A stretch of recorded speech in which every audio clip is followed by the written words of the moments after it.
इस कार्यक्रम के आयोजक भारतीय जैन मिलन।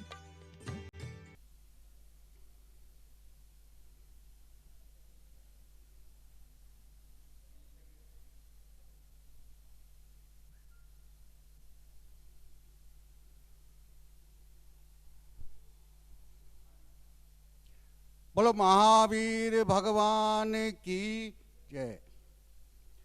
समाज के सभी श्रेष्ठीजनों, वरिष्ठ नागरिकों, वीर भाइयों बहनों को सादर जय जिने। भारतीय जैन मिलन केंद्रीय कार्यकारिणी की ओर से मैं वीर नरेंद्र जैन राजकमल, राष्ट्रीय महामंत्री प्रशासन का द्वारा आप सबका हार्दिक अभिनंदन करता हूं। आप सभी किशोर एवं युवा भाई बहनों के उज्जवल भविष्य के लिए भारतीय जैन मिलन की ओर से बहुत बहुत शुभकामनाएं। आज की इस वर्चुअल महावीर संदेश महारैली का शुभारंभ करते हुए सर्वप्रथम 9 बार नमोकार महामंत्र। नमो अरिहंताणं, नमो सिद्धाणं, नमो अरियाणं, नमो वज्रायाणं, नमो लोए सवे साहुणं, नमो अरिहंताणं, नमो सिद्धाणं, नमो अरियाणं, नमो वज्रायाणं, नमो लोए सवे साहुणं, नमो अरिहंताणं, नमो सिद्धाणं, नमो अरियाणं, नमो वज्रायाणं, नमो लोए सवे साहुणं, नमो अरिहंताणं, नमो सिद्धाणं, नमो अरियाणं, नमो वज्रायाणं, नमो लोए सवे साहुणं, नमो अरिहंताणं, नमो सिद्धाणं, नमो अरियाणं, नमो वज्रायाणं, नमो लोए सवे साहुणं, नमो अरिहंताणं, नमो सिद्धाणं, नमो अरियाणं, नमो वज्रायाणं, नमो लोए सवे साहुणं, नमो अरिहंताणं, नमो सिद्धाणं, नमो अरियाणं, नमो वज्रायाणं, नमो लोए सवे साहुणं, नमो अरिहंताणं, नमो सिद्धाणं, नमो अरियाणं, नमो वज्रायाणं, नमो लोए सवे साहुणं, नमो अरिहंताणं, नमो सिद्धाणं, नमो अरियाणं, नमो वज्रायाणं, नमो लोए सवे साहुणं। ऐसो पंच नमोकारो सवे पावपनाशनो, मंगलाणं च सवेशि परमं हवै मंगलम्। भगवान महावीर के 2547वें निर्वाण वर्ष पर भारतीय जैन मिलन ने आज एक वर्चुअल महावीर संदेश महारैली का आयोजन किया है। आज की इस महारैली में भारत समाज के साथ साथ विदेशों में भी लाखों भाई बहन फेसबुक, यूट्यूब, पारस चैनल और जिनवाणी चैनल से हमसे लाइव जुड़े हैं। हम अनुमान भी नहीं लगा सकते थे कि इतनी बड़ी कोरोना महामारी संपूर्ण विश्व को अपनी चपेट में ले लेगी। परंतु निश्चित जानिए, जब एक दरवाजा बंद होता है तो प्रभु अनेक नए दरवाजे हमारे लिए खोल देता है।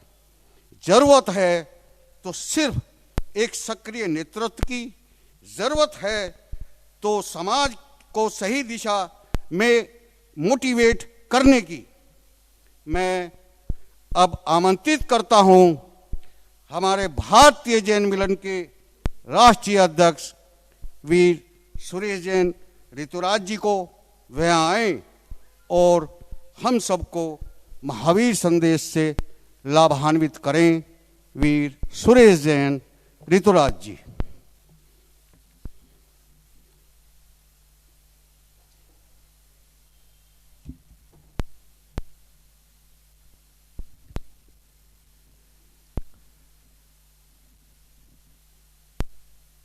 भगवान महावीर के 2547वें निर्वाण वर्ष पर आयोजित इस वर्चुअल महावीर संदेश महारैली के लिए हमारे बहुत सारे आचार्य साधु गणों के, हमारे समाज के विभिन्न आमनाओं के, राष्ट्रीय नेताओं के आशीर्वाद और शुभकामना संदेश प्राप्त हुए।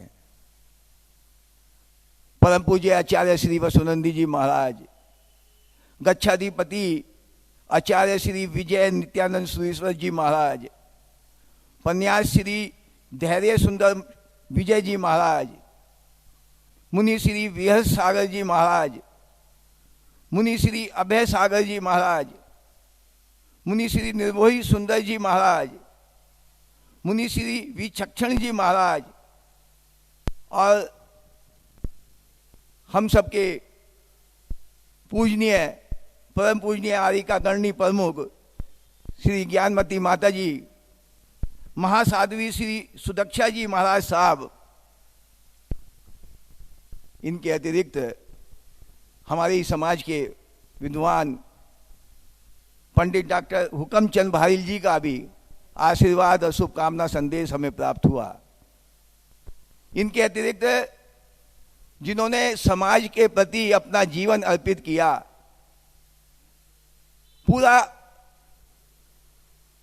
निरंतर जब तक जीवन रहा और जीवन है, समाज के कार्यों में आगे बढ़कर कार्य किया, ऐसे तपस्वी दिगंबर जैन महासभा के अध्यक्ष निर्मल सेठी जी, श्वेतांबर स्थानक वासी जैन कॉन्फ्रेंस के राष्ट्रीय अध्यक्ष पारस मोदी जैन जी और इसके अतिरिक्त हमारे राष्ट्रीय कवि श्री सौरभ जैन सुमन और अनामिका अंबर जी का भी शुभकामना संदेश हमें प्राप्त हुआ। देखिए, आज इस वर्चुअल महावीर संदेश महारैली में इतने आचार्यों, इतने मुनियों का आशीर्वाद मिलना, ऐसे ऐसे तपस्वी नेताओं का शुभकामना संदेश मिलना मेरे लिए भी और भारतीय जैन मिलन के लिए बड़े परम सौभाग्य की बात है। ऐसे अवसर बार बार नहीं आते हैं। आज आप देश के कोने कोने से, बल्कि विश्व के कोने कोने से, हर देश से, चाहे अमेरिका हो, ऑस्ट्रेलिया हो, दुबई हो, जापान हो, आज सभी इस महारैली से जुड़े हैं। देखिए, मैं थोड़ा अपना परिचय भी दे दूं। मैं भारतीय जैन मिलन का राष्ट्रीय अध्यक्ष हूं, वीर सुरेश जैन ऋतुराज। मूलतः मैं उपन्यासकार रहा और मैंने 63 उपन्यासों की रचना की है। मैं मेरठ समाज का पिछले 30 वर्षों से अध्यक्ष हूं। भारतीय जैन मिलन का मैं 1998 से राष्ट्रीय महामंत्री और राष्ट्रीय अध्यक्ष रहा हूं। जब भारतीय जैन मिलन की युवा जैन मिलन का मैं 1980 में अध्यक्ष बना, तब से मेरा ये समाज और धर्म के प्रति कार्य करना प्रारंभ हुआ। आज देखिए, इस वर्चुअल महावीर संदेश महारैली के अंदर हमने लक्ष्य लिया 75,000 का। कि 75 धर्मावलंबियों को हम इससे जोड़ेंगे, और उस समय हमें यह लगता था कि शायद 75,000 हम पूर्ण नहीं कर पाएंगे। लेकिन देखिए, भारतीय जैन मिलन के सदस्यों और कार्यकर्ताओं की मेहनत, उनके वीर वीरांगनाओं का उत्साह, और साथ ही आप सबके शुभकामना, सहयोग और आशीर्वाद, हमारे 600 व्हाट्सएप ग्रुप तैयार हुए, यानी कि 1.5 लाख तो इसमें जुड़े। अब बाकी जो जिनवाणी और पारस चैनल के माध्यम से है, हालांकि मैं जानता हूं कि बहुत सारे धर्मावलंबियों ने उस व्हाट्सएप ग्रुप से लेफ्ट भी किया, लेकिन हमारे भी कार्यकर्ता हारे नहीं, वो जोड़ते रहे और उन्होंने सभी व्हाट्सएप ग्रुप को पूरा किया। मैं उनको भी बधाई और शुभकामनाएं देता हूं। देखिए, आज इस 2547वें निर्माण वर्ष पर जो ये वर्चुअल महावीर संदेश महारैली जो भारतीय जैन मिलन के द्वारा आयोजित की गई है, इसका सूत्रपात कैसे हुआ? एक चर्चा से इसका सूत्रपात हुआ। मैंने अपने मित्र से पूछा, भगवान महावीर का जीवन चरित्र बता सकते हो? फिर मैंने दूसरे मित्र से पूछा, फिर मैंने चर्चा आगे बढ़ाई, कई मित्रों से पूछा, भरी सभा में पूछा, और देखकर जो निष्कर्ष निकला कि 10% लोग ही भगवान महावीर के जीवन चरित्र और संदेश को बता पाए। देखिए कैसी विडंबना है। भगवान महावीर जो हमारे 24वें तीर्थंकर हैं, हमारे इष्ट देवता हैं, हमारे प्रभु हैं, जिनका 21,000 वर्ष शासन चलने वाला है, आज भी संगति ये कि हम उनके जीवन चरित्र को नहीं जानते। देखिए, आज हम इस वर्चुअल महावीर संदेश महारैली में हम अपनी विवेचना करेंगे, हम इसका मंथन करेंगे कि मैं हूं क्या, हम हैं क्या। मैं मुस्लिम हूं, मैं हिंदू हूं, मैं सिख हूं, मैं ईसाई हूं, मैं जैन हूं, मैं हूं क्या। और ये बात जो हम मंथन करेंगे अपने अंतर से करेंगे, अपने हृदय से करेंगे, अपनी अंतरात्मा से करेंगे, अपने कर्ण कर्ण से करेंगे। देखिए, मैं एक कथा बताता हूं। एक बूढ़ी महिला मंदिर के बाहर भीख मांग रही थी। एक संत ने पूछा, तुम्हारे घर में कोई अपना है नहीं क्या? वो बोली, मेरे पति की मृत्यु हो गई, जो छोड़कर गए थे वो समाप्त हो गया।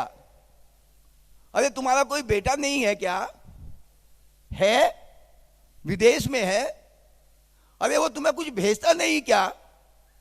अरे हर महीने मुझे वो कुछ रंग बिरंगे कागज भेजता है, मैं उसे अपने दीवार पर, मकान की दीवार पर चिपका देती हूं। संत उसके घर पर जाकर देखते हैं कि उनके घर के अंदर 50-50 हजार रुपए के ड्राफ्ट चिपके हुए थे। वो बूढ़ी महिला पढ़ी लिखी ना होने के कारण उनके मूल्यों को समझ नहीं पाई। और यही स्थिति आज हमारी है, जैन मतावलंबियों की है। इतना बड़ा जखीरा, इतनी बड़ी जागीर, इतनी बड़ी संपदा, इतनी जगह विरासत हमारे पास है, लेकिन हम बिल्कुल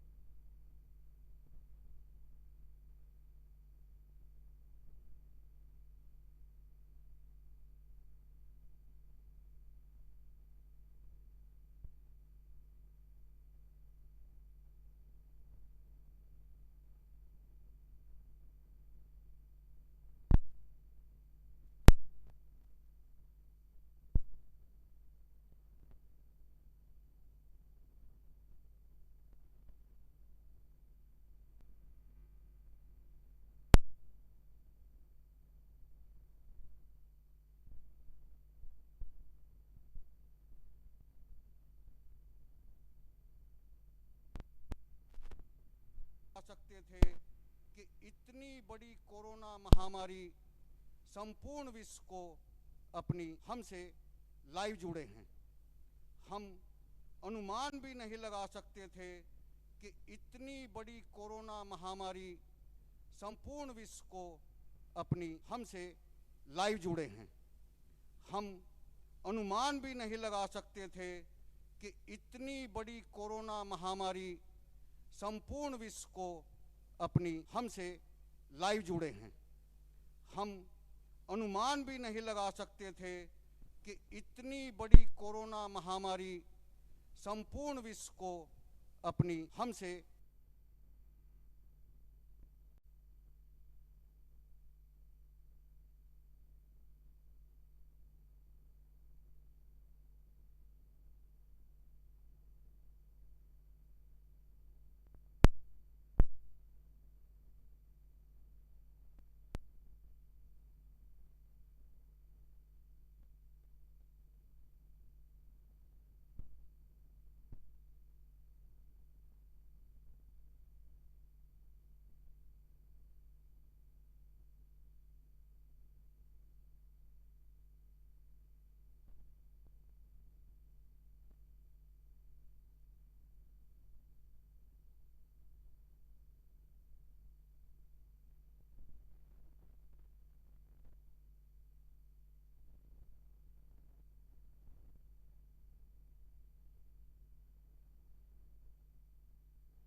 मोबाइल है। वैज्ञानिकों ने खोज की कि जो साउंड है वो कैसे ट्रेवल करता है। आगे ये बढ़ी तो ये जो साउंड है ये कितनी फ्रीक्वेंसी के साथ आगे बढ़ता है। लेकिन आपको आश्चर्य होगा कि भगवान महावीर ने 2600 वर्ष पहले 15वां आगम के अंदर ये उद्धत कर दिया था कि ये साउंड है, इसकी आवाज जब आगे बढ़ती है तो ये धीमी हो जाती है। जब ये आवाज आगे चलती है तो सीधी जब जाती है तो स्पष्ट सुनाई देती है। क्योंकि इसके जो पुद्गल होते हैं वो सीधी दिशा में चलते हैं। देखिए 1500-1600 में जो वैज्ञानिकों ने सिद्ध किया, भगवान महावीर ने 2600 वर्ष पहले उसको 15वां आगम के अंदर उद्धत कर दिया। देखिए आप ये कहेंगे ये महारैली तो वर्चुअल महावीर संदेश की है, मैं पता नहीं किस प्रकार की बातें कर रहा हूं। मैं आपको ये बताना चाहता हूं कि जिस जैन धर्म की मैं बात कर रहा हूं, भगवान महावीर की जिसकी बात कर रहा हूं, उन्होंने 2600 वर्ष पहले जिसे आज उन्होंने माना है, ये जो जैन धर्म है ये बहुत व्यापक है, बहुत विशाल है। इसकी अंतरता को, इसकी विशालता को आपको पहचानना होगा। देखिए 1901 के अंदर जो जगदीश चंद्र, प्रसिद्ध वैज्ञानिक जगदीश चंद्र बसु, उन्होंने ये सिद्ध किया कि पौधों के अंदर प्राण होते हैं, पौधों में प्राण होते हैं। लेकिन 2600 वर्ष पहले भगवान महावीर ने जीवाजी भीगम आगम में उद्धत कर दिया कि पौधों के अंदर प्राण होते हैं। बताइए भगवान महावीर के पास न तो कोई लैब थी, ना कोई मशीन थी, फिर भी उन्होंने सिद्ध कर दिया। और 1983 के अंदर जो अमेरिका की नेस कंपनी ने एक आविष्कार किया जिसका नाम है स्पीच ट्रांसलेशन। उन्होंने ये सिद्ध किया कि एक भाषा में बोलने के बाद मशीन के द्वारा उसे अन्य भाषाओं में परिवर्तित करके सुना जा सकता है। अरे नेस कंपनी ने तो अब सिद्ध किया है। आप याद कीजिए भगवान महावीर का समोसरण, जब समोसरण रचना हुई, ये चमत्कार नहीं था, मैं वो आपको बता रहा हूं। जब भगवान के समोसरण की रचना हुई तो वहां पर प्राणी भी थे, पशु भी थे, हर तरह की जीव आत्मा थी, हर भाषा को जानने वाले थे, हर धर्म के ज्ञाता थे। लेकिन वहां बैठे हुए हर व्यक्ति को जब उनकी वाणी खिली, जब उनकी देशना निकली, उस समय हर व्यक्ति को वो भाषा इस पर सुनाई दी। और देखिए ये भगवान महावीर ने तेंदुल वैचारिक आगम के अंदर पहले से उद्धत कर दिया था। अब बताइए आप, भगवान महावीर ने इसको पहले से उद्धत कर दिया। और एक बात और कहने की है कि देखिए जितने भी हमारे शास्त्र हैं वो तो गणधरों के द्वारा रचे गए हैं, तब उसमें इतना है, अगर वास्तव में हमारे द्वारा प्रभु के द्वारा हो तो क्या उसमें होने वाला है। देखिए उसके बाद आज कोरोना का हल्ला है, चारों तरफ कोरोना का हल्ला है। ये कोरोना क्या है? ये 2 इंद्रिय वाला वायरस है। देखिए 1898 के अंदर जब एक बीमार तंबाकू के प्लांट को, उसके रस को एक हेल्दी तंबाकू के प्लांट में लगाया गया तो वो डिफेक्टेड हो गया, वायरस उसमें उत्पन्न हो गया। और उस समय ये टर्म बनी वायरस, जो उसको समाप्त कर देती है। और ये छोटे छोटे जीवाणु, ये वायरस, इसकी पूरी जीवाजी भीगम आगम के अंदर भगवान महावीर ने की है। देखिए मैं कहना ये चाहता हूं कि भगवान महावीर, जैन धर्म, हमारा दिन से खाना कितना वैज्ञानिक है, आज पानी को छान छान कर पीना कितना वैज्ञानिक है। देखिए ये जितनी भी बातें हैं, आज हमारा जो जैन धर्म है वो मूलतः जैन धर्म वैज्ञानिकता पर निर्भर है। देखिए अब मैं आगे आता हूं, मैं वहीं पर आता हूं कि मैं उस मूलतः पर आता हूं कि हम हैं क्या, मैं हूं क्या। मैं हिंदू हूं, मैं मुस्लिम हूं, मैं ईसाई हूं, मैं पारसी हूं, मैं बौद्ध हूं, मैं सिख हूं। देखिए मैं सिख की बात चलती है तो मैं सिख की परंपरा से, उनके शौर्य से सबसे ज्यादा प्रभावित हूं। सिख धर्म, जिसका देखकर एक भक्ति का कैसा भावना हमारे अंदर पैदा होती है, जिन्होंने पिछले साल 350वां प्रकाश वर्ष मनाया, प्रकाश वर्ष मनाया, पूरे विश्व में मना, हमारे भारत में भी मना, देश के प्रधानमंत्री सम्मिलित हुए, बड़े बड़े मंत्री सम्मिलित हुए। देखिए एक तो सिख धर्म, जिसका 350 वर्ष का इतिहास। मैं अगर आपसे यह प्रश्न पूछने लगूं कि आप किसी सिख को पहचान सकते हैं क्या? अगर सिख कोई आपके पास खड़ा है तो आप उसे पहचान सकते हैं क्या? आप कहेंगे मजाक करते हैं आप, सिख को तो हम लाखों व्यक्तियों के बीच में खड़ा हो तो पहचान सकते हैं। अरे भाई कैसे पहचान सकते हैं? अरे भाई उनके सिर पे पगड़ी होती है, दाढ़ी होती है, कड़ा होता है। क्यों भाई?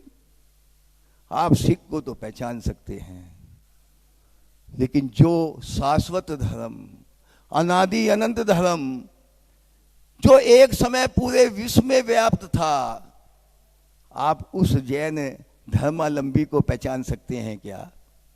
अगर आपके बगल में भी खड़ा है, आपके बराबर में भी खड़ा है, तो क्या आप उसे पहचान सकते हैं क्या? क्या पहचान है उसकी?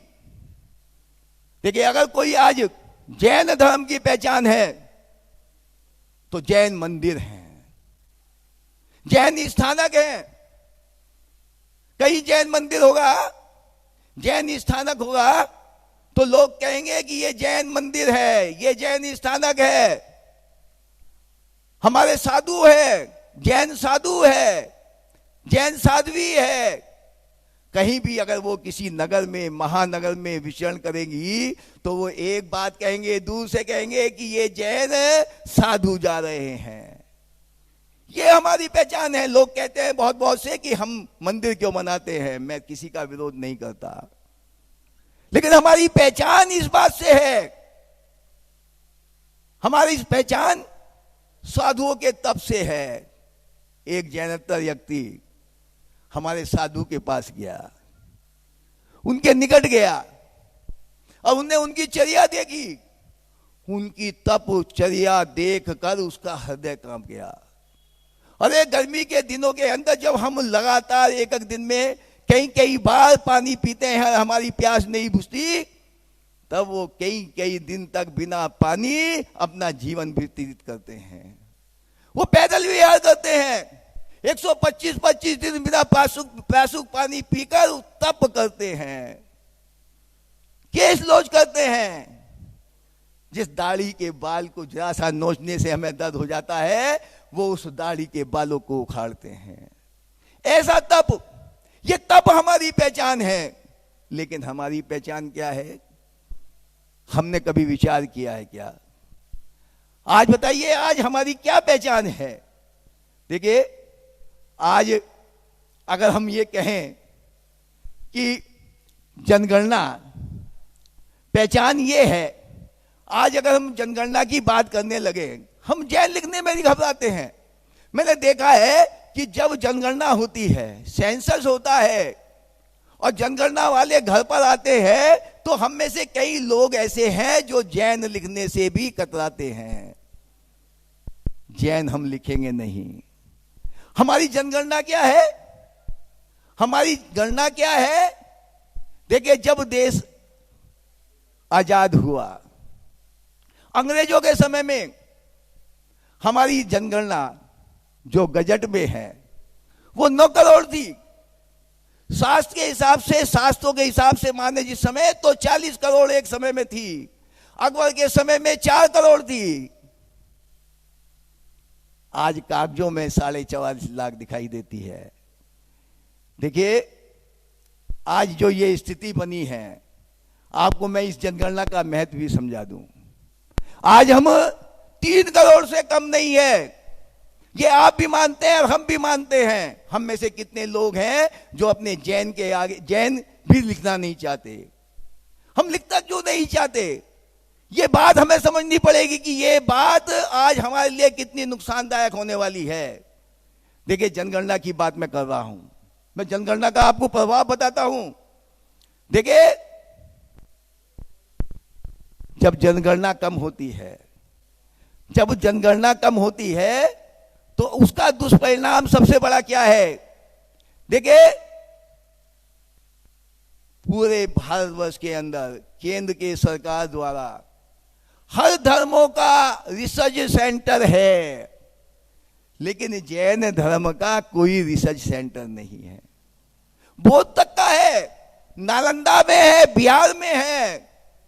जैन धर्म की वैशाली बिहार में रिसर्च सेंटर खोलने की बात चली थी, लेकिन वो बात बनकर हवा में उड़ गई। मैं विदेशों की बात करूं, विदेशों के अंदर हमारा पुरातत्व ही पुरातत्व है। श्रीलंका के अंदर अभयगिरी, जहां हमारे 22वें तीर्थंकर ने अभयदान दिया। केन्या, इथियोपिया में हमारी जैन गुफाएं, और केन्या के अंदर, कंबोडिया के अंदर हमारा 365 एकड़ में पंचमेरु मंदिर। कहीं भी चले जाओ, कैसे भी चले जाओ, लेकिन उस सब पुरातत्व को संरक्षण देने वाला और उसकी फहरिस्त बनाने वाला कोई विभाग नहीं। अब अपने देश की ही बात कर लीजिए। अरे, कश्मीर से कन्याकुमारी तक, जहां चारों तरफ हमारा पुरातत्व ही पुरातत्व है, लेकिन इस पुरातत्व को संग्रहित करने वाला, इसकी लिस्ट बनाने वाला, इसके आंकड़े बनाने वाला कोई नहीं। अरे भाई, जब आंकड़े नहीं बनेंगे, जब दस्तावेज नहीं बनेंगे, जब प्लानिंग एंड कमीशन के अंदर वो फाइल नहीं जाएगी, तो उसका परिणाम क्या होगा? ना तो कोई विकास की योजना बनेगी, ना कोई उत्थान की योजना बनेगी। मुझे याद है कि हमारे एक पदाधिकारी महासभा के आज से 10 साल पहले प्लानिंग एंड कमीशन के तत्कालीन मंत्री से मिले और उन्होंने इस विषय को लेकर उनके सामने अपने तथ्य प्रस्तुत किए। उन्होंने बड़े गौर से सुना। जब वो वहां से वापस आए तो वही मंत्रालय के एक स्टाफ के व्यक्ति जो उनके निकट के थे, वो आकर बोले कि भाई मंत्री जी कह रहे थे, पूछ रहे थे कि ये जो व्यक्ति आया है ये देखने से तो पागल नहीं लगता। देखिए ये हमारी स्थिति है, ये हमारी स्थिति है, इस पर हमें विचार करना होगा। देखिए आज जो सबसे बड़ा संकट है, ये जो सबसे बड़ा संकट है, एक और मैं आपको बताना चाहता हूं। आप पारसी धर्म का नाम आपने सुना होगा। पारसी धर्म जब 1947 में देश आजाद हुआ तो जो जनगणना होती है उसमें जितने भी धर्म होते हैं देश के अंदर, उन सभी का मुख्य कॉलम में नाम होता है। पारसी का भी नाम था, पारसी का भी उसमें मुख्य कॉलम के अंदर नाम था। लेकिन क्या हुआ आज? देखिए जब देश आजाद हुआ तो 40 करोड़ जनसंख्या थी, आज 130 करोड़ हो गई। अब पारसी की संख्या धीरे धीरे कम होती चली गई, यानी कि देश की जनसंख्या तो ऊपर होती चली गई, पारसी की संख्या नीचे आती गई। और आज स्थिति ये हुई है कि इस बार जो जनगणना का फॉर्म आया है उसमें पारसी का नाम, पारसी धर्म का नाम नीचे नगण्य वाले कॉलम में डाल दिया गया है। देखिए मैं आपको चेताना चाहता हूं, आपको विचार करने की जरूरत है, आपको मंथन करने की जरूरत है।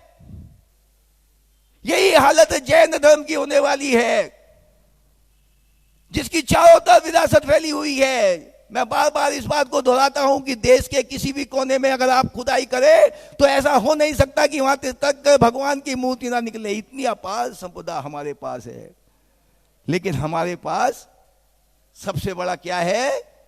सबसे बड़ा संकट ये है। क्या संकट हमारा है? हम वस्तु स्थिति को जानना नहीं चाहते, हम वास्तविकता को समझना नहीं चाहते, हम आंख मूंद कर आगे बढ़ना चाहते हैं। मैंने देखा अभी परसों में श्वेतांबर मंदिर के अंदर हमारे एक साधु प्रवचन कर रहे थे, निर्भोई सागर जी महाराज, मैं भी सुन रहा था। वो पूछ रहे थे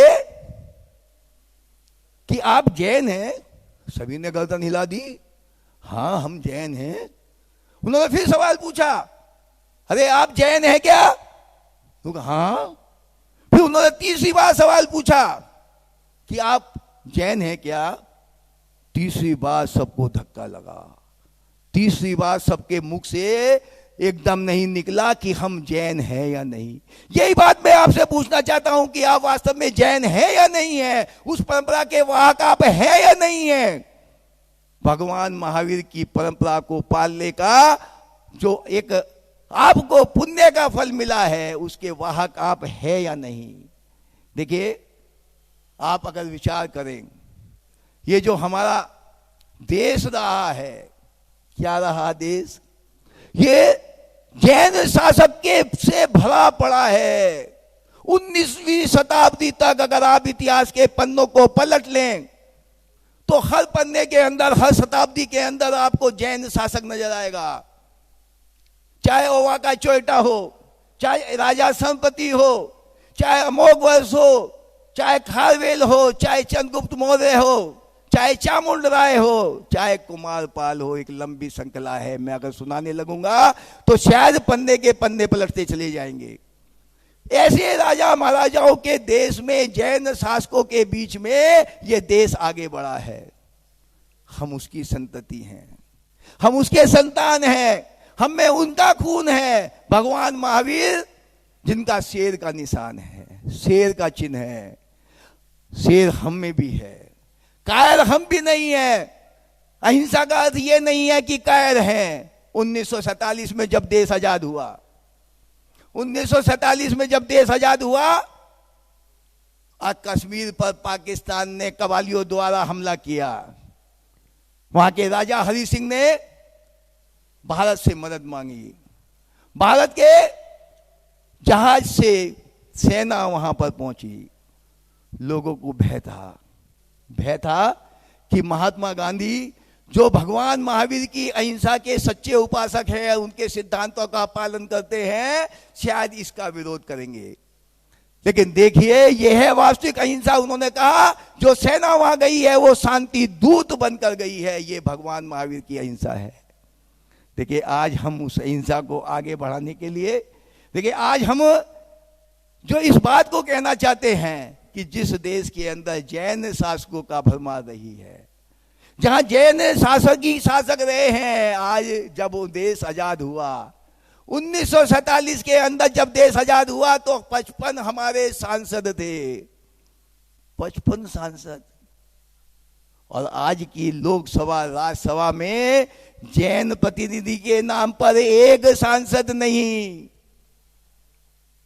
अरे सांसद तो जब होगा जब कोई राजनीतिक दल हमें मान्यता देगा, हमें टिकट देगा।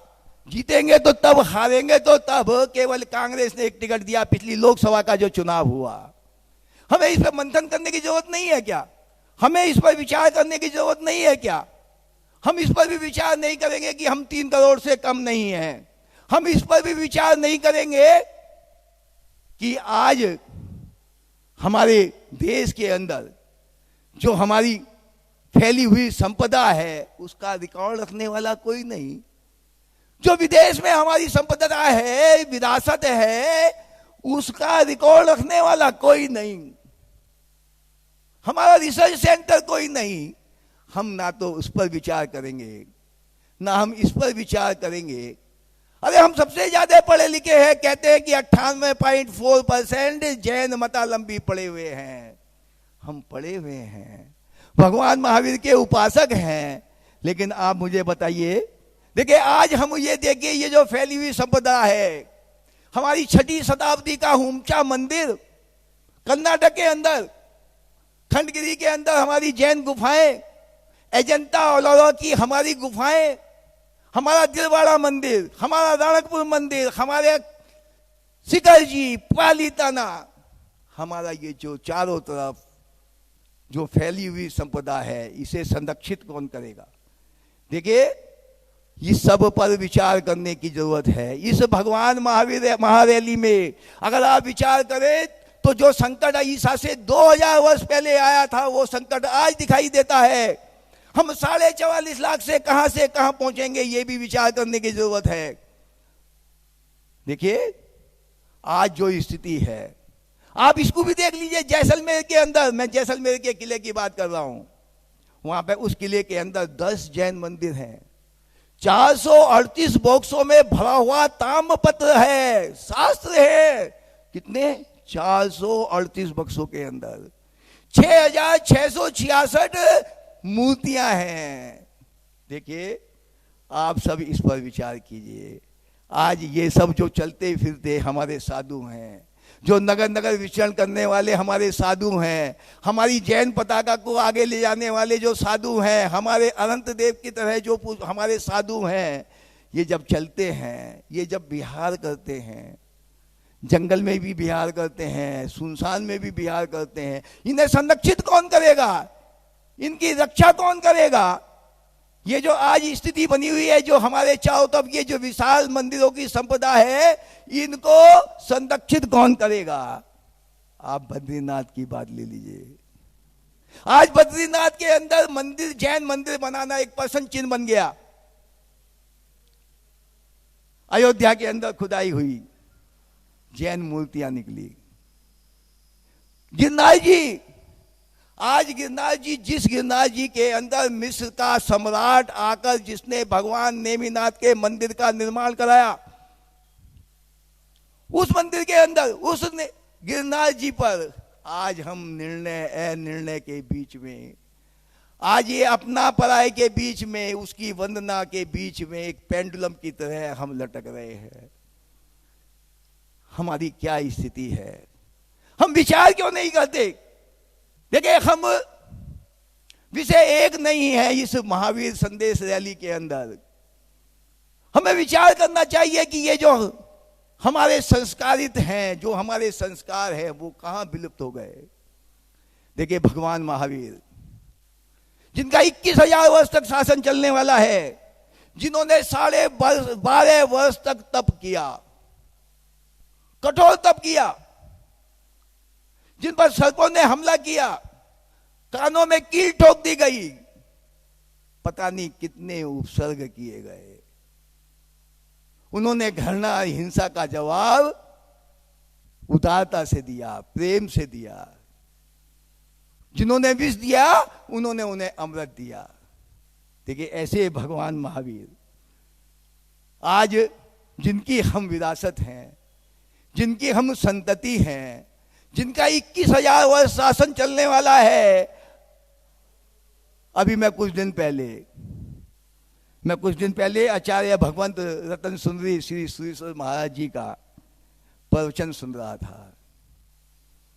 वो कह रहे थे कि जैनों का अस्तित्व खतरे में है, जैनों का अस्तित्व खतरे में है, इस पर विचार करने की आवश्यकता है। वो अपने मन की शंका को उजागर कर रहे थे। वो कह रहे थे कि जब किसी देश का बजट बनता है, तो उसमें सबसे ज्यादा प्रतिशत बजट का डिफेंस का होता है। किसी भी देश का बजट उठा लीजिए, सबसे ज्यादा बजट अगर किसी का होगा तो वहां के डिफेंस बजट का होगा। लेकिन जैन धर्म के अनुयायियों, भगवान महावीर के अनुयायियों, तुम्हारे डिफेंस का कितना बजट है? आपने विचार किया है क्या कि आज हमारे परिवार की लड़कियां कितनी जैनता समाज में जा रही है? आपने कभी सोचा है क्या?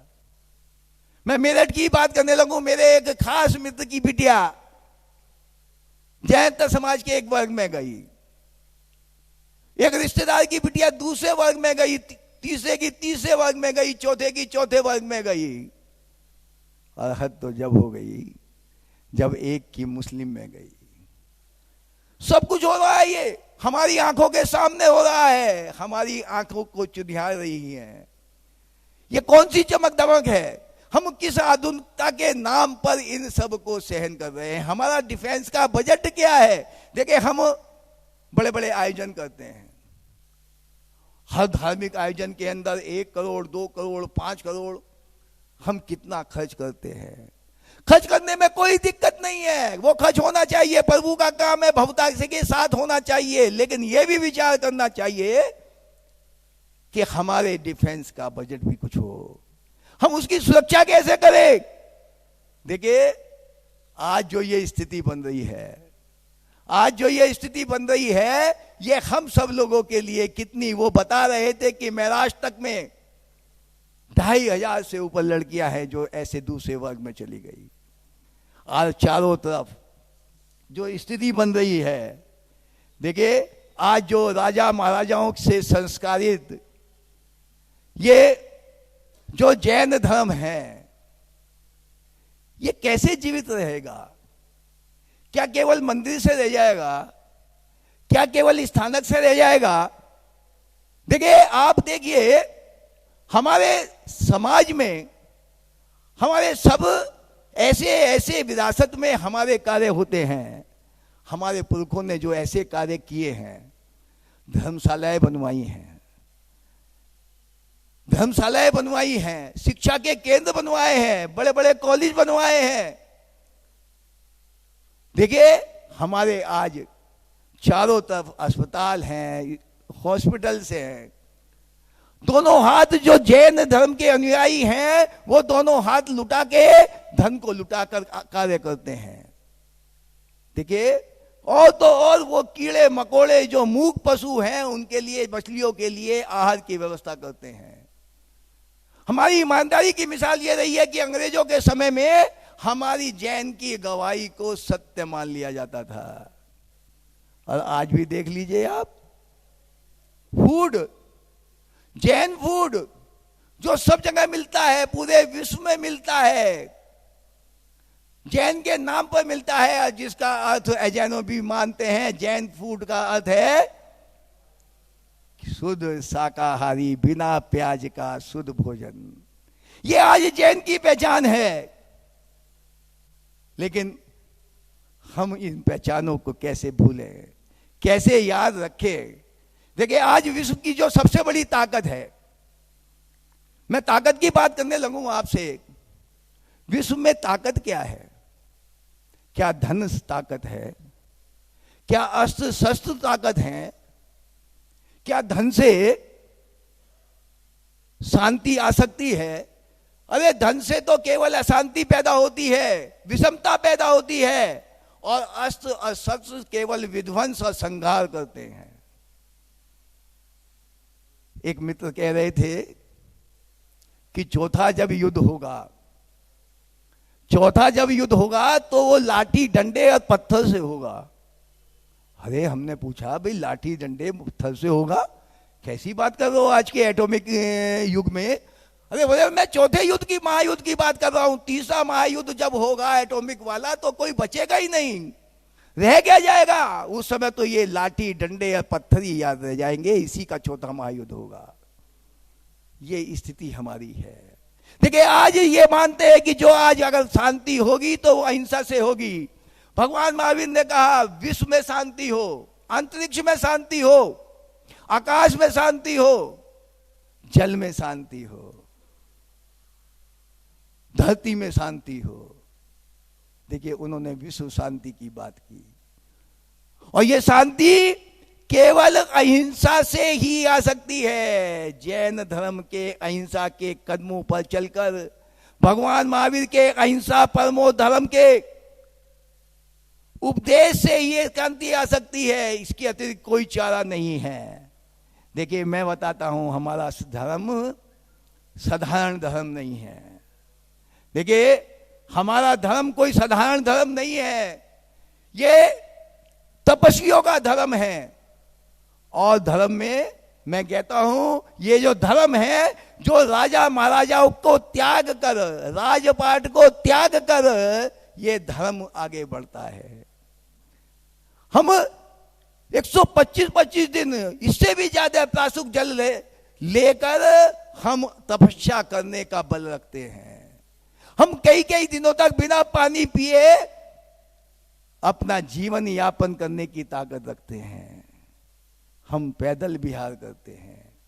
हम तपस्या, जो तपस्या हम हैं, अगर तपस्या देखनी है तो किसी जैन साधु के नजदीक जाकर देख ले।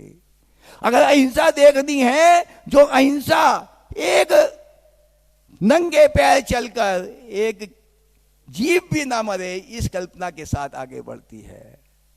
देखिए, आज मेरे एक मित्र हैं अमेरिका में, उनका बेटा वहां पर एयरलाइंस में है। वो मुझे बता रहे थे कि आजकल वहां पर 30 साल बाद की खोज चल रही है। मैंने कहा, भाई क्या चल रही है? बोले जी, ये जो जहाज उड़ते हैं, इससे 60% कार्बन डाइऑक्साइड निकलती है, जो प्रदूषण फैलाती है। क्या फैलाती है? प्रदूषण फैलाती है।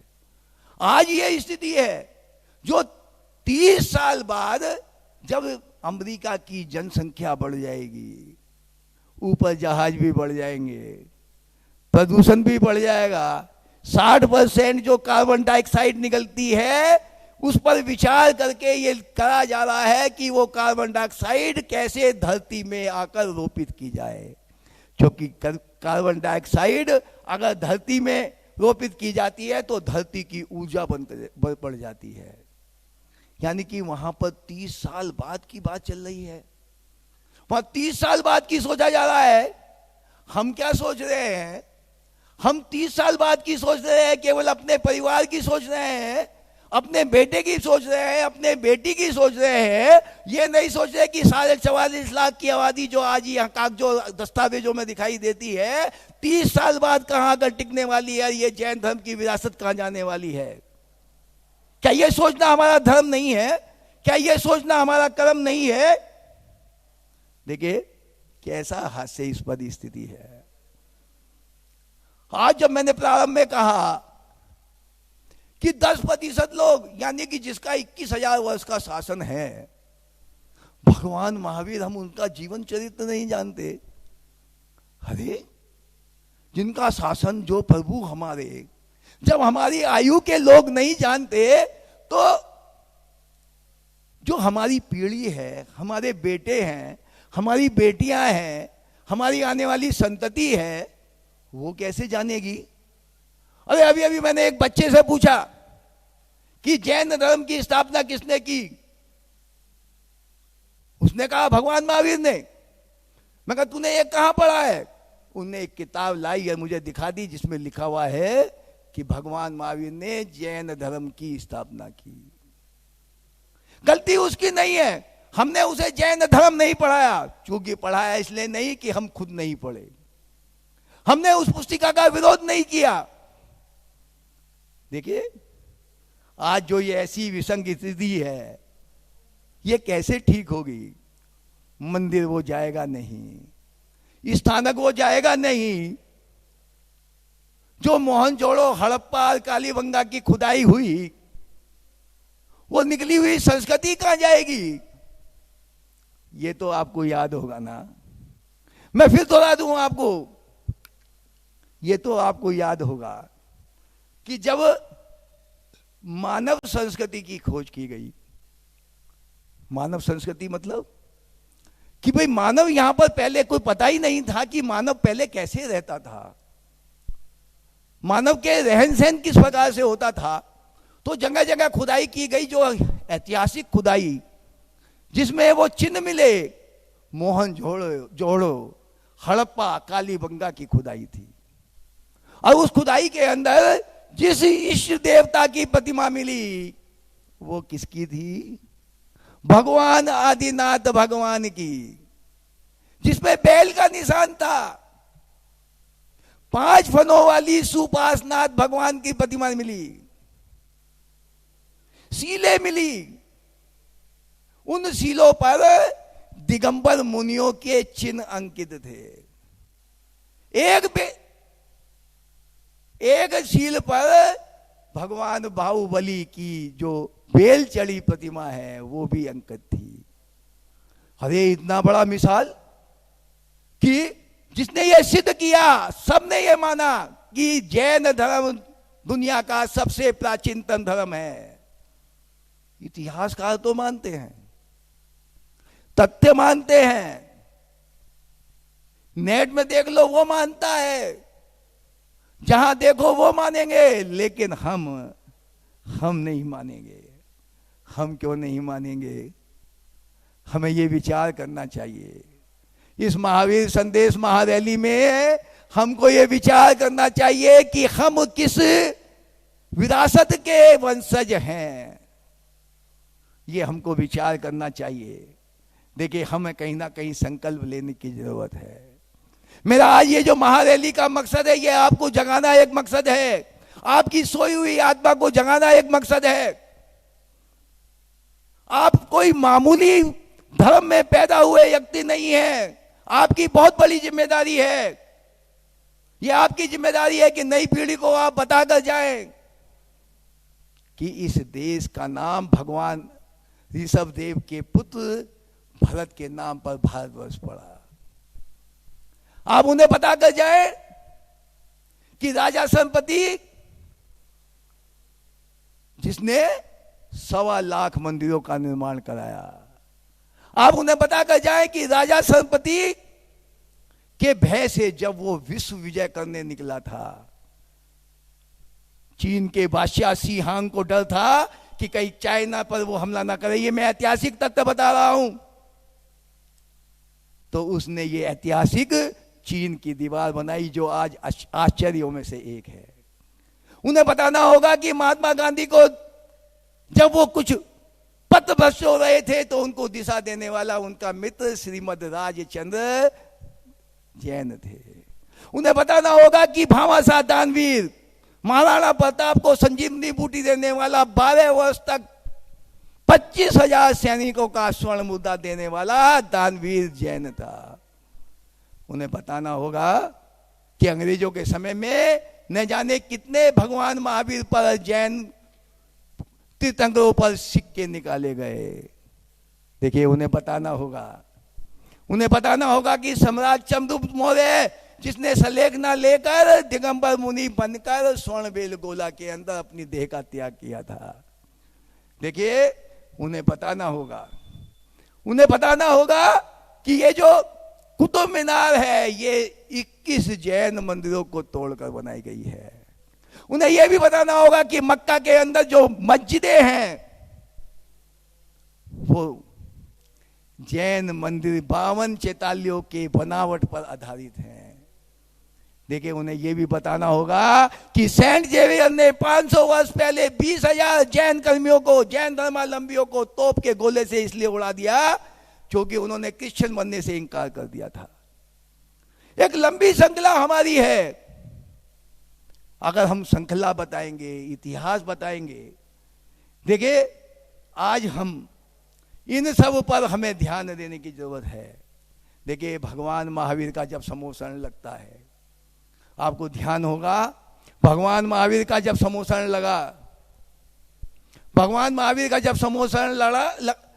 लगा तो इंद्रों ने वायु से उस स्थान को स्वच्छ किया। भुवनपति देव ने वर्षा से उसे स्वच्छ किया।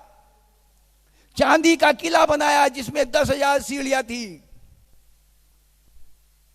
उस सभा मंडप में 3 किले बनाए जिसके 4 दरवाजे थे। उन चारों दरवाजे के द्वारपाल देवी देवता थे। उस सभा मंडप में 3 किले बनाए जिसमें पहले में पशु पंछी थे, दूसरे में देवी देवता थे, तीसरे में मानव थे,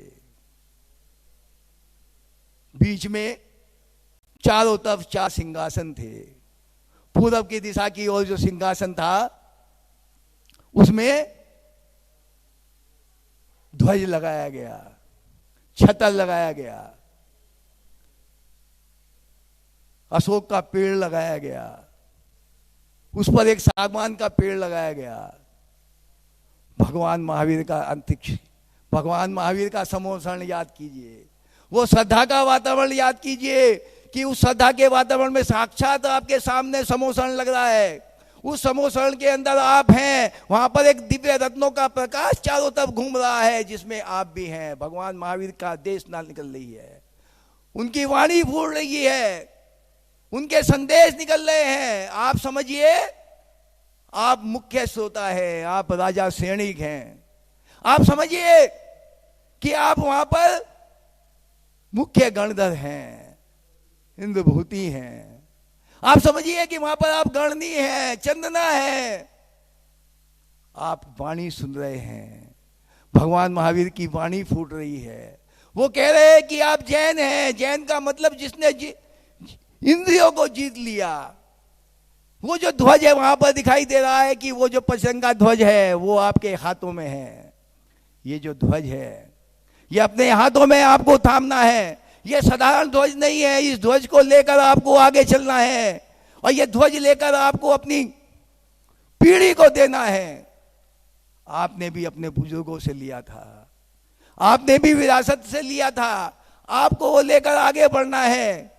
आपको संकल्प लेना है, आपको संकल्प लेना है, अपना ध्येय बनाना है। हम जैन हैं, ये आपको मन से स्वीकार करना है।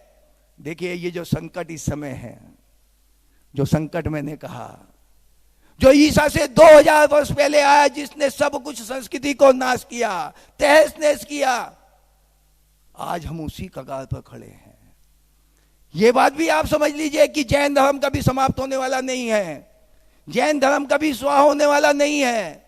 लेकिन हम अगर सजग नहीं रहे, अगर हम कभी होशियार नहीं रहे, अगर हमने विपत्ति को देखा नहीं, संकट को देखा नहीं, अगर संकट को समझा नहीं, आज जनगणना का संकट है, आज राजनीतिक चेतना का संकट है। आज हम में राजनीतिक चेतना क्यों नहीं है? क्या हम जीतने हराने की भी स्थिति में नहीं है? हम अपने आप को कमजोर क्यों मानते हैं?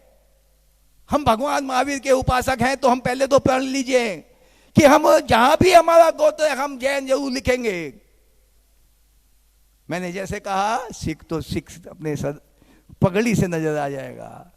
अरे हम तो वैसे किसी को पहचान ही नहीं सकते, लेकिन नाम आगे जैन लिखा हुआ होगा तो हम कम से कम उसे पहचान तो सकते हैं ना। हम कैसे पहचाने? हमारी पहचान क्या है? जिसकी पहचान नहीं होती, आज हम जय जिनेंद्र कहने में भी शर्माते हैं, हम जैन लिखने में भी शर्माते हैं। हम ऐसा क्यों करते हैं? भगवान महावीर के संदेशों को हमें आगे बढ़ाना होगा, विश्व की शांति के लिए बढ़ाना होगा, अपने धर्म के लिए आगे बढ़ाना होगा। ये ध्वज जो पकड़ा है आपने, ये आपको पकड़ना होगा। इस पकड़कर ध्वज को आपको आगे ले जाना होगा। यही भगवान महावीर के इस संदेश महारैली का आह्वान है। ये हमारे हजारों लाखों पुण्यों का फल है कि जो हम ऐसे धर्म में पैदा हुए हैं। हम आज जिस प्रकार का वातावरण है, ये जो चारों तरफ जिस प्रकार का वातावरण है, इस वातावरण को समझने की आवश्यकता है। इस वर्चुअल महावीर संदेश महारैली में देखिए, हमने भगवान महावीर का एक जीवन चरित्र पुस्तिका 16 पेज की, जिसमें 3 पेज 13 पेज उनके जीवन चरित्र के और 3 पेज हमने संदेश के मोटे हरफों में जगह जगह विदित करने का प्रयास किया हमारे जैन के सदस्यों ने। हम आगे भी करेंगे। हम आपसे भी चाहते हैं। देखिए, आज बहुत सारी बातें हैं, बहुत सारी चीजें हैं, वस्तु के हिसाब से, तथ्यों के हिसाब से हम सबको समझने की आवश्यकता है। आज हम सबसे बड़ी समस्या क्या है कि आज हम जो युवाओं पर ध्यान नहीं देते हैं। आज जो हमने 30 साल बाद की बात की, युवाओं के लिए भी मैं कहना चाहता हूं। मैंने पहले भी वर्चुअल युवा रैली में कहा था, मैं माता पिताओं से भी कहना चाहता हूं कि आज कैसी स्थिति बनी हुई है। मैंने ऐसे न जाने कितने परिवार को देखा है कि पिता की मृत्यु हुई और वहां बेटा भी दाह संस्कार के लिए नहीं पहुंचा। माँ बीमार है, बाप बीमार है, वहां से फोन आ गया, कह दिया मैंने खर्चा भेज दिया है, ठीक है, बाय बाय, टाटा। क्या यही संस्कार हम देना चाहते हैं? आप गारंटी से नहीं कह सकते, विश्वास से नहीं कह सकते कि आपके बाहर रहने वाला आपका बच्चा शाकाहारी है या नहीं है। आप अपने दिल पे हाथ रख के कहिए कि वो शाकाहारी है या नहीं है। मेरे ही घर की पौध, मेरे ही घर का बच्चा अगर मेरी आंखों के सामने इसलिए कि मैं जानते बूझते अगर आंख मूंद लूं तो वो मेरी आंखों के सामने ही है। मुझे इस बात को समझना होगा, इस बात को हमें जानना होगा। देखिए, भगवान महावीर, कितनी बड़ी विषमता कि हम उनके आज जीवन चरित्र को नहीं जानते। ये जो बात आज हमारे सामने आई है, ये बात हमें समझनी चाहिए। इस बात के अंदर ही सब कुछ है। मैं बड़ी बात नहीं कहना चाहता। देखिए, मैं एक बात और कहना चाहता हूं। देखिए, एक 25 मंजिल इमारत है। उस 25 इमारत में हम सभी आमना के व्यक्ति रहते हैं, सब रहते हैं, भेद भी हैं, भेद रहेंगे भी, कुछ बातें भी रहती हैं।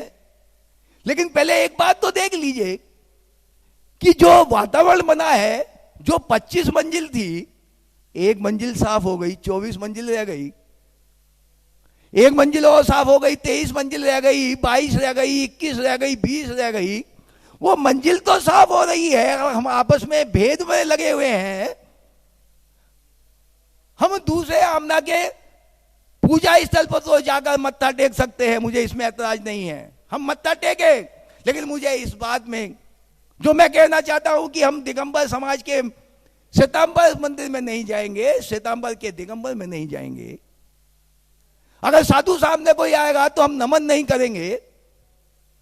अरे वेद का हमारे 24 तीर्थंकर एक हैं, हमारा नमोकार मंत्र एक है, हमारी आत्मा एक है, हमारा शरीर एक है।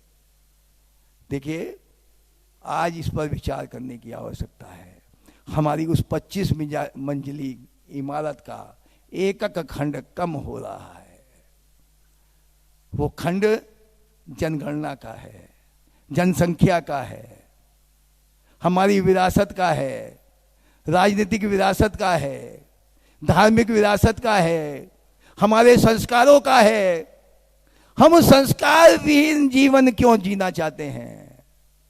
जिस दिन हमने अपनी पीढ़ी को, अपने बच्चों को मंदिर से जोड़ दिया, स्थानक से जोड़ दिया, साधु से जोड़ दिया, आप समझ लेना, ये जो जितना भी संस्कार विहीन वातावरण बना है, ये जितना भी एक अंतराल बना है, जितनी भी विसंगतियां पैदा हुई हैं, ये सब समाप्त हो जाएगी। मेरी बात पर विचार कीजिए।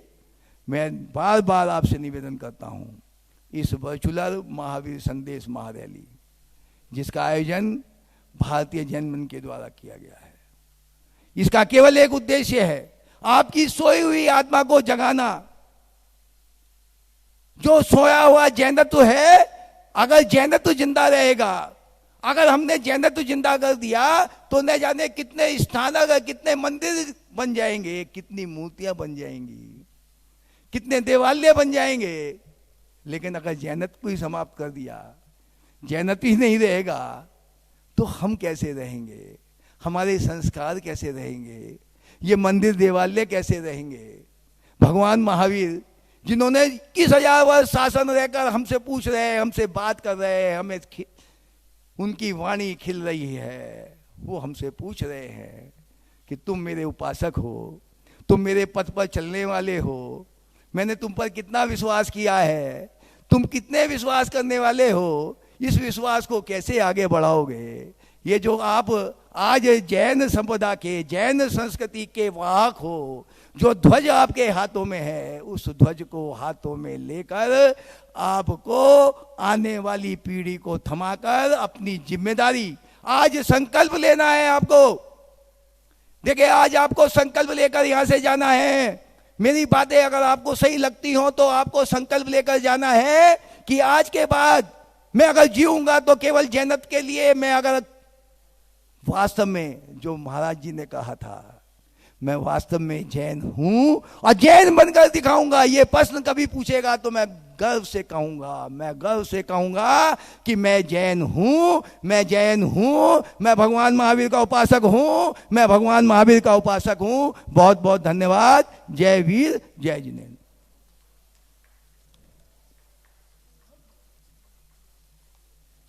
अब मैं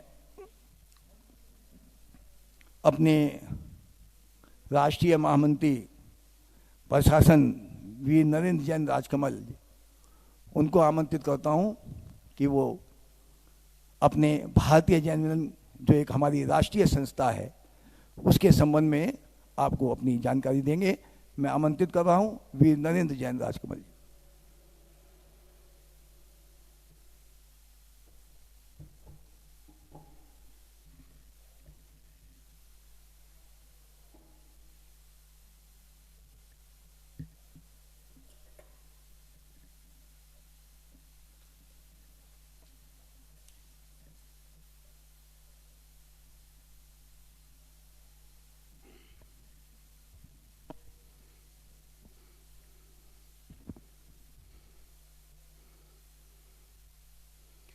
भारतीय जैन मिलन के महानायक राष्ट्रीय अध्यक्ष वीर सुरेश जैन ऋतुराज जी, जिनका कि अभी आपने एक सार गर्भित उद्बोधन आपने सुना। हमारे भारतीय जैन मिलन के राष्ट्रीय कार्यकारी अध्यक्ष वीर सुरेंद्र कुमार जैन जी दिल्ली, भारतीय जैन मिलन के प्रचार अध्यक्ष वीर जेके जैन जी दिल्ली, और भारतीय जैन मंच के प्रचार मंत्री वीर HK जैन एडवोकेट जी और हमारे 6 संख्या 6 के अध्यक्ष वीर अमोलक जी और मंत्री वीर मनोज जैन जी, आज हम दिल्ली में यह कार्य कर रहे हैं।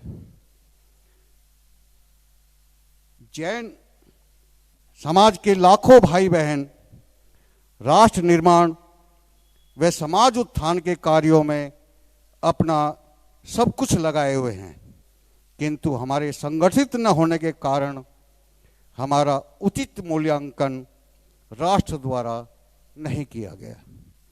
अतः इस बात की आवश्यकता को ध्यान में रखते हुए इलाहाबाद के जैन श्रेष्ठी जनों ने के मन में जैन मिलन स्थापना की भावना पैदा हुई। भगवान आदिनाथ की पुण्य स्थली पुरमी तालपुर प्रयागराज में 21 जून 1953 को भारतीय जैन मिलन शाखा की स्थापना हुई, ताकि हम सब आपस में उठ सकें, बैठ सकें, सामाजिक और धार्मिक उन्नति हेतु श्री उग्रसेन जैन सहायक आयकर commissioner, Shri Deepchand Jain superintendent engineer, Shri Motilal Jain अधीक्षक सेंट्रल एक्साइज तथा अन्य प्रगतिशील बिंदुओं के सद प्रयत्नों से हुई। तत्पश्चात जहाँ जहाँ यह महानुभाव जाते रहे, जैन मिलन का यह अभियान फैलता गया।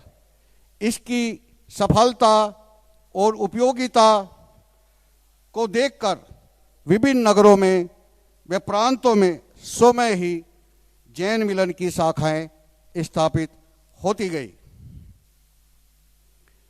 जैन मिलन की उपयोगिता को दृष्टिगत करते हुए 2 मई 1966 को देहरादून में आयोजित अधिवेशन में समस्त भारत से आए प्रतिनिधियों ने जैन मिलन के सहयोग से अलग अलग नगरों में चल रही जैन मिलन की शाखाओं को एक केंद्रीय सूत्र में बांधने के लिए जैन समाज के सभी वर्ग अर्थात दिगंबर, श्वेतांबर, स्थानकवासी, तेरापंथी आमनाओं का एक संयुक्त मंच भारतीय जैन मिलन की स्थापना की गई, जिसके राष्ट्रीय अध्यक्ष वीर दीपचंद जैन सुपरिंटेंडेंट इंजीनियर, उपाध्यक्ष वीर जयप्रकाश जैन एडवोकेट मेरठ, महामंत्री वीर केसी जैन गर्ग गाजियाबाद, उप मंत्री वीर गोपीचंद जैन देहरादून।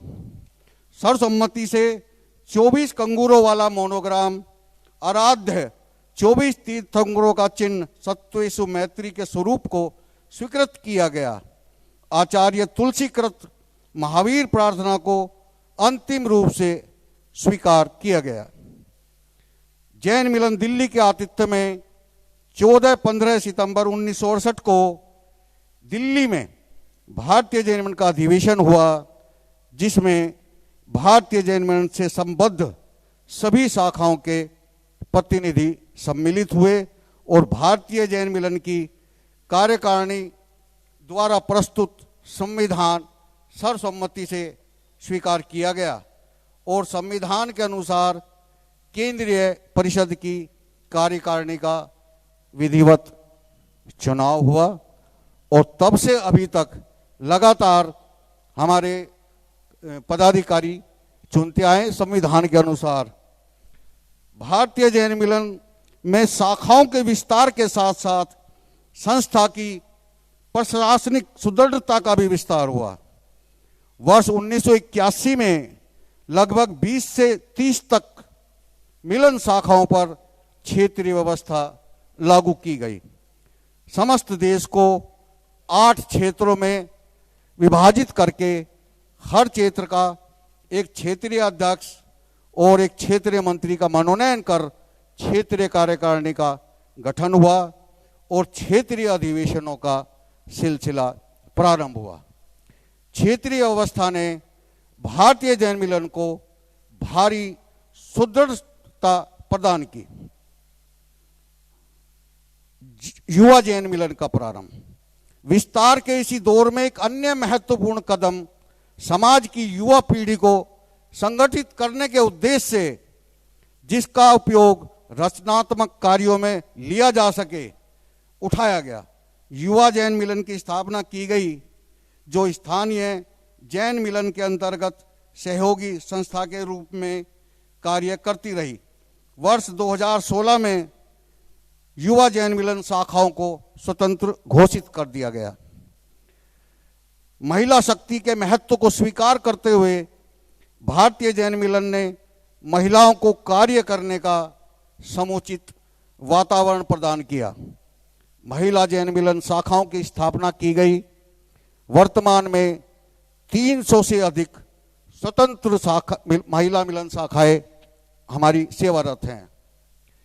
6 अक्टूबर 1976 को भारतीय जैन मिलन की राष्ट्रीय कार्यकारिणी बैठक काठमांडू में आयोजित हुई और उसमें जैन मिलन का, भारतीय जैन मिलन का एक स्थायी फंड, एक ध्रुव फंड बनाने के लिए, ताकि उससे हम अपनी शाखाओं के एक गरीब सेवा भाव के लिए शाखाओं को उसमें अनुदान दे सकें, उसके लिए भारतीय जैन मिलन फाउंडेशन की स्थापना का तय किया गया।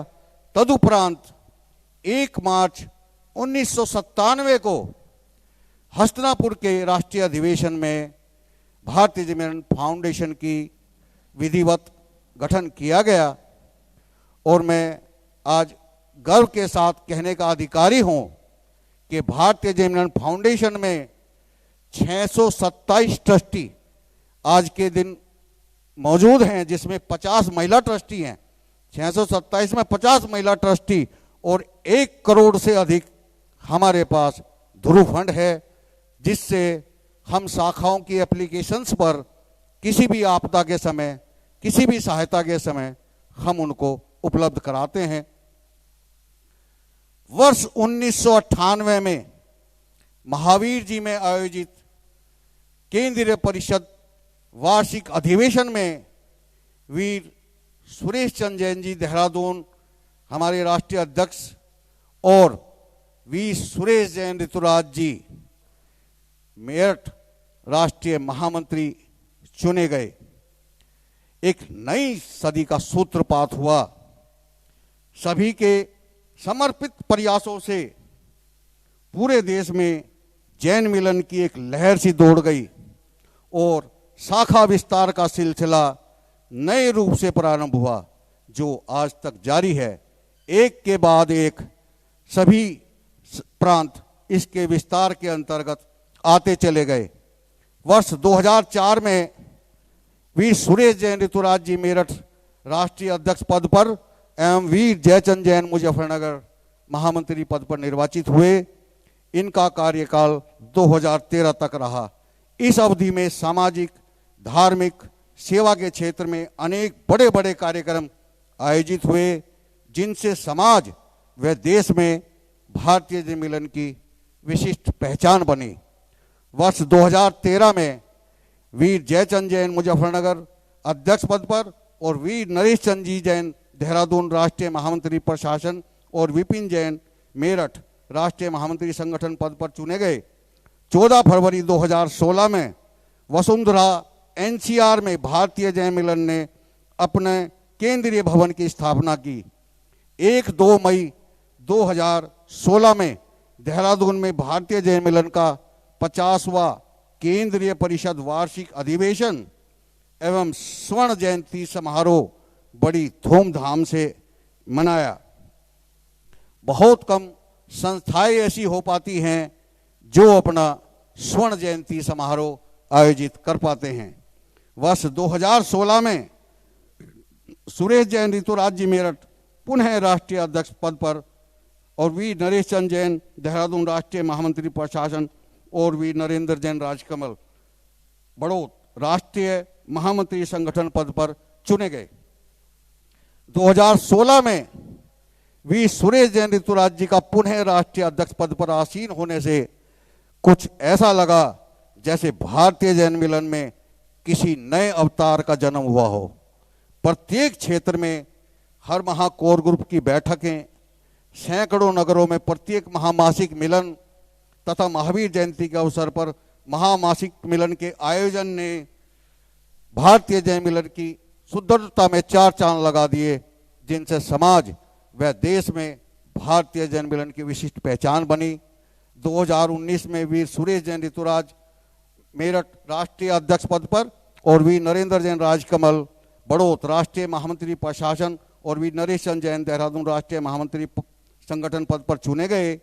पूरे भारतवर्ष में शाखाओं की वृद्धि का सिलसिला निरंतर जारी रहा।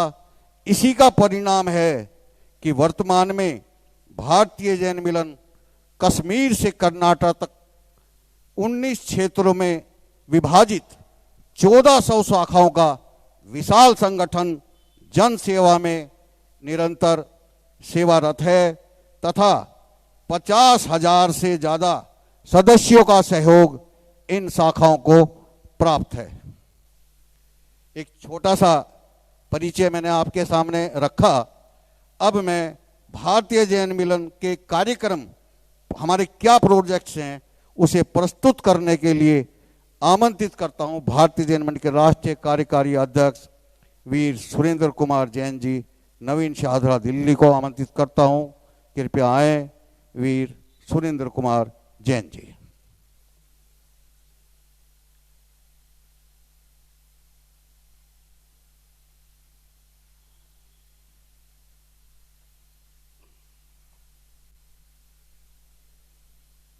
भारतीय जैन मिलन जैन समाज की एक ऐसी संस्था है जिसके अंदर दिगंबर, श्वेतांबर, स्थानकवासी, तेरापंथी के सभी सदस्यों को सम्मिलित किया गया है।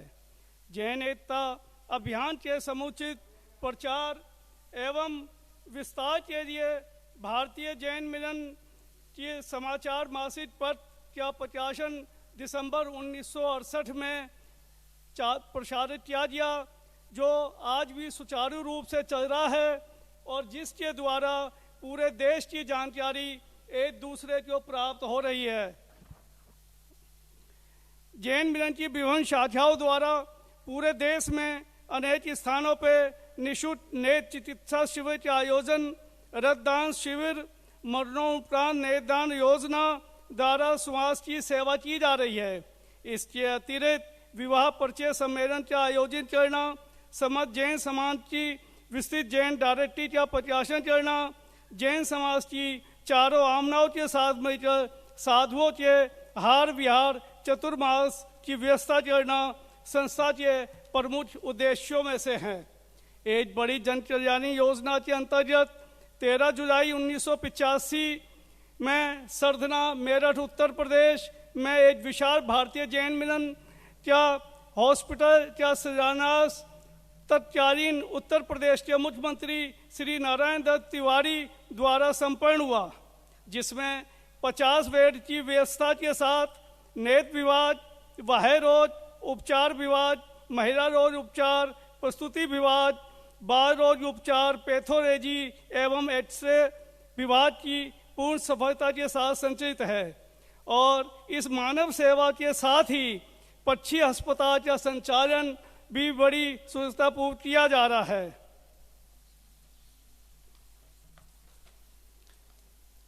अब जो हमारे कुछ महत्वपूर्ण कार्य हुए, रजत जयंती समारोह फरवरी 1992 में फिक्की ऑडिटोरियम दिल्ली में भारतीय जैन मिलन का रजत जयंती समारोह बड़ी धूमधाम से आयोजित किया गया। इस समारोह में परम पूज्य आचार्य श्री विद्यानंद जी, परम पूज्य आचार्य सुशील मुनि जी पधारे तथा समारोह की अपना आशीर्वाद वचनों से संबोधित करते हुए संस्था के कार्यों की प्रशंसा की। इसके पश्चात 1 जनवरी 2000 को दिल्ली के लालकिला मैदान में आचार्य श्री पुष्प संजय महाराज जी, मुनि श्री तरुण सागर जी महाराज, उपाध्याय श्री रविंद्र मुनि जी महाराज तथा सभी धर्मों के साधु संतों के पावन सानिध्य में भारतीय जैन मिलन के तत्वावधान में ऐतिहासिक अहिंसा महाकुंभ का आयोजन किया गया। इस दिसंबर की सर्दी के ठंड के बावजूद भी दिल्ली एवं दूर आसपास के प्रदेशों से लाखों अहिंसा प्रेमियों ने इसमें हिस्सा लिया। अहिंसा मिलन सम्मेलन 9 दिसंबर 2001 को दिल्ली के श्री फोर्ट ऑडिटोरियम में आचार्य श्री विद्यानंद जी महाराज, आचार्य श्री शिव मुनि जी महाराज एवं अन्य साधु संतों के पावन सानिध्य में अहिंसा शिखर सम्मेलन का उच्च स्तरीय आयोजन किया गया, जिसमें दूर दूर से सारे धर्मावलंबियों ने हिस्सा लिया। दिनांक 22 नवंबर 2009 को दिल्ली में श्री फोर्ट ऑडिटोरियम में भारतीय जैन मिलन धर्म का गौरवशाली इतिहास विषय पर एक विशाल सम्मेलन आचार्य श्री विद्यानंद जी महाराज, आचार्य श्री शिव मुनि जी महाराज एवं उपाध्याय श्री रविंद्र जी मुनिराज के पावन सानिध्य में किया गया। इसी तरफ को बढ़ाते हुए दिनांक 22 नवंबर 2011 को सुप्रसिद्ध जैन तीर्थ हस्तिनापुर में आदित्य जननी श्री ज्ञानवती माता जी के पावन सानिध्य में मांस निर्यात एवं दुधारू पशु वध के विरोध में विशाल अहिंसा महारैली का आयोजन किया गया। देश के विभिन्न शहरों से हजारों की संख्या में अहिंसा प्रेमियों ने महारैली में भाग लिया, जिसमें पूर्व अध्यक्ष भारतीय जनता पार्टी एवं वर्तमान में रक्षा मंत्री श्री राजनाथ सिंह जी ने संबोधित किया। स्वर्ण जयंती समारोह दिनांक 22 अक्टूबर 2015 में फिक्की ऑडिटोरियम दिल्ली में भारतीय जैन मिलन का स्वर्ण जयंती समारोह बड़ी धूमधाम से बनाया गया। बहुत कम ही ऐसी संस्था हैं जो अपने स्वर्ण जयंती समारोह का आयोजन करती हैं।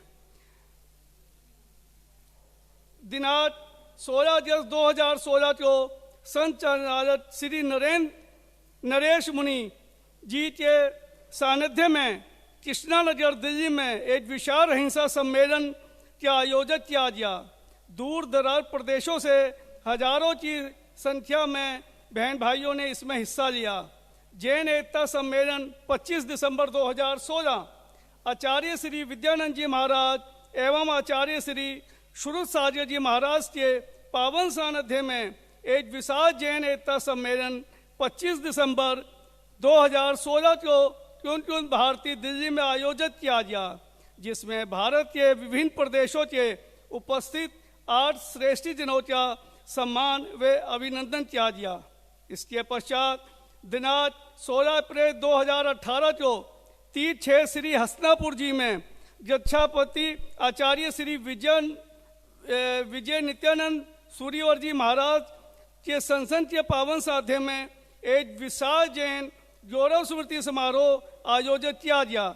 देश के विभिन्न शहरों से बड़ी संख्या में इन्होंने इसमें हिस्सा लिया और एक जो हमारा राष्ट्रीय अध्यक्ष द्वारा युवा वर्चुअल रैली इस महामारी के कोरोना के समय में भी हमारे राष्ट्रीय अध्यक्ष वी सुरेश चंद्र ऋतुराज जी द्वारा एक वर्चुअल महारैली का आयोजन किया गया, जिसमें जो यूट्यूब फेसबुक में 50,000 से ज़्यादा युवाओं ने हिस्सा लिया और इस प्रोग्राम को जिनवानी और पारस चैनल पे सीधा लाइव प्रसारण किया गया, जिससे लाखों युवा पुरुषों ने इसमें अपना हिस्सा लिया, जिससे युवाओं में जैन संस्कार एवं माता पिता की सेवा, बड़ों के आदर सम्मान के बारे में जानकारी दी गई। भारतीय जैन मिलन के उद्देश्यों व कर्तव्यों को आज हम आत्म संतुष्टि के साथ पीछे मुड़कर देखने के अधिकारी हैं। जैन एकता के प्रति किए गए समाज को शक्ति प्रदान कर रहे हैं। इसकी शक्ति इसकी शाखाएं हैं, जिनके समस्त जन इसके उद्देश्यों के प्रति समर्पित हैं। देश में जैन समाज की एकमात्र सबसे बड़ी संस्था है, जिसका नेतृत्व उसके कार्यकर्ताओं के हाथ में है और जिसके अधिवेशन में समाज की युवा शक्ति व महिलाएं बढ़ चढ़कर हिस्सा लेती हैं। जैन मिलन आंदोलन के इस बिंदु पर हम प्रभु श्री जिनेंद्र देव से प्रार्थना करते हैं कि हम नए उत्साह और रजन के साथ आगे बढ़ते रहें और इसी प्रकार समाज की सेवा में तत्पर रहें। देखिए, एक बात मैं अंत में कहना चाहूंगा। ये वर्चुअल महावीर संदेश महारैली, इसका सीधा अर्थ ये रहा, हमारा उद्घोष है, हमारा आह्वान है, हमारी प्रार्थना है कि भगवान महावीर जिनका 21,000 वर्ष शासन चलने वाला है, घर घर महावीर, यानी कि हर घर के अंदर भगवान महावीर का चित्र हो और उनके जीवन चरित्र संदेश की पुस्तिका का वाचन वहां पर नियमित रूप से किया जाए, परिवार के बीच बैठकर।